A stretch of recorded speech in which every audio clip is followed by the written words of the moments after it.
We live in a weird time. Everyone wants to get ahead, yet most people act in a way that is devoid of creating any value to them or anyone else. So for today's video, I've decided to talk about three main things that people do that won't get them ahead.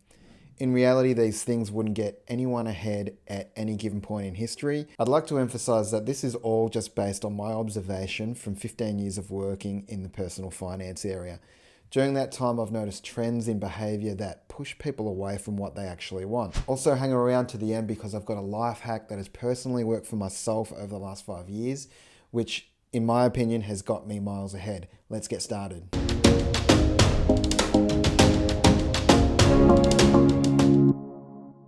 The first thing I'm going to discuss is that people just want to cheat.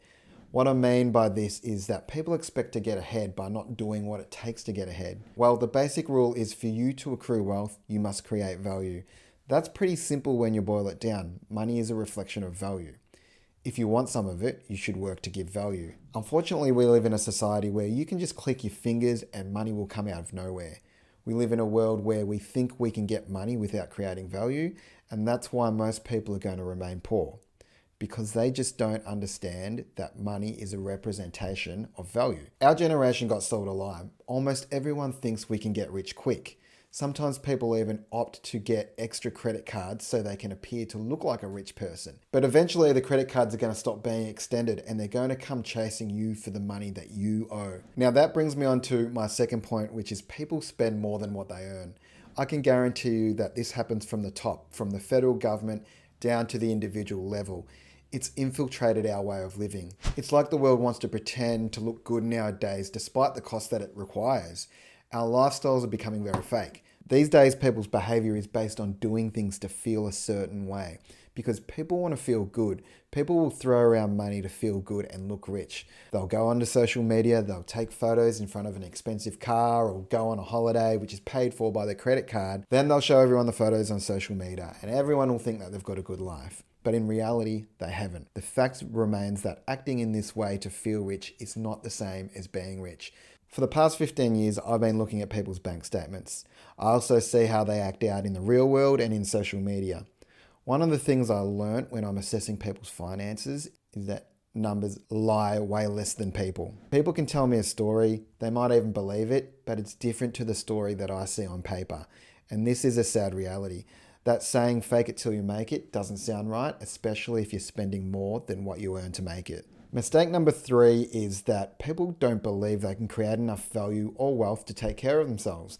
Now, you're going to have to hang on here because I'm going to explain things in terms of the times we live in. Let me just say that this isn't personal and it's more a tale of the times. First, let me paint a picture of the times that we're in compared to previous generations or ages. Our society in recent decades has told us a very disempowering story, and that is that we can't create enough value to take care of ourselves. I'm going to break this down and I'm going to explain it from a couple of different angles. Let's talk about the elderly. I'm just going to put it outright. We no longer respect the elderly. Actually, what's normal for us now is to put them in nursing homes, and we literally just had a royal commission into the abuse of elderly here in Victoria. What I want to say about that is that all of civilization would look at that and would probably kind of get a bit disgusted at the look of it. For all of time, humans have listened to the elderly, and that's because they carry the important stories throughout time. That's why you always hear the term revered elders. The elderly can actually remember the Great Depression and what that felt like. Now, by not listening to the elderly, we're kind of just saying, no, we don't need the lessons history taught us because we're too smart for it now. We've created a world where it's no longer practical to have the grandparents as a part of the family unit, so we send them off to nursing homes. This has been the way things have worked in this country and many Western countries around the world for a number of decades now. Anyway, I'm getting sidetracked now. My point is that we live in a world where we cannot take care of our own anymore. I believe that people learn this vicariously and are affected in their actions by it. Let me close this out by quoting Winston Churchill. Those that fail to learn from history are doomed to repeat it. Another controversial thing to say, which supports the argument that we can no longer care for ourselves anymore, is that parents have to put their kids into daycare at a really young age now. If you want to have a career and you need to put your kids in daycare at a really young age, that's understandable. I'm not judging anyone here. The point I'm trying to make is that a lot of families don't have that choice. And if they had that choice, many of them would find it more valuable to have one parent raise the kids for longer. Unfortunately, with increasing house prices where we live, that's not an option anymore. Many aren't working for their career. They're working because they have to pay the mortgage. They have to pay their debts, and that sounds like debt slavery to me. Sadly, we now live in a world where it's going to be normal to work until the age of 70. The next thing after paying your mortgage is that you're going straight off to the nursing home, and that's a sad reality for some people. This is the new norm, and it's not cool. I want to share something with you. When I was a kid, all I wanted to be was normal. I just wanted to be like everyone else. Now I look at what normal is in our society, and I just think this is absolutely crazy. Why would you want to aspire to be like that?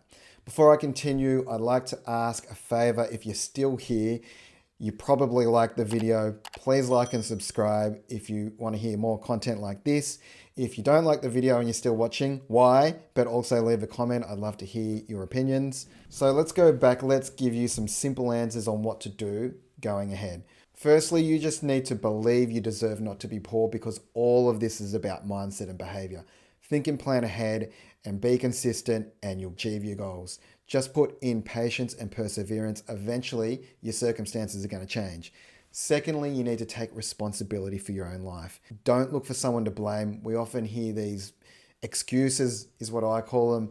Oh, someone else's fault. It was the government's fault. Or these set of circumstances were the reason for me acting that way. Start owning your life. Be the captain of your own destiny. Thirdly, here's my life hack that's worked for me so well in the past 5 years. I know it can work for everyone because I've made it that simple you can't fail. And here it is.